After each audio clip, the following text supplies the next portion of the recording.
Yaqui Nation cultural leaders and traditional authorities once again thank the MRIP for its very significant and successful country engagement, which brought us together with the Swedish Museums of World Culture to achieve their commitment for the repatriation of our sacred Masokova. Although the pandemic has caused a delay, we trust this will be carried out soon. We also thank the Swedish, Mexican, and Sami governments for their support in bringing about this long-awaited spiritual healing.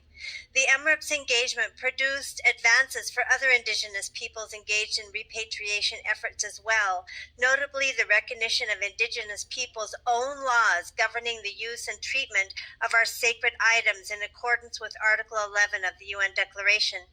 We also express our appreciation for the work of Special Rapporteur Francisco Calizay, who began his mandate in May 2020, just as the COVID-19 pandemic was reaching its greatest impacts in our nations and communities. We thank him for his study on the pandemic's impacts on Indigenous peoples' rights, and we encourage states to implement his recommendations for the direct participation of Indigenous peoples in developing relevant policies and practices. We also thank him for his response to IITC's 2020 urgent action regarding human rights defender Nick Tilson and ongoing treaty violations in Ochete-Sacoan territory, South Dakota, USA. We happily report that the charges were dropped against Mr. Tilson.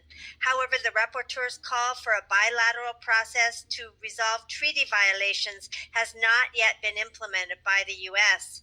We conclude by asking the rapporteur if he plans a follow-up study related to COVID-19 and when he plans to launch the greatly anticipated study on Indigenous people's right to water. Thank you. Jokwe Utesia.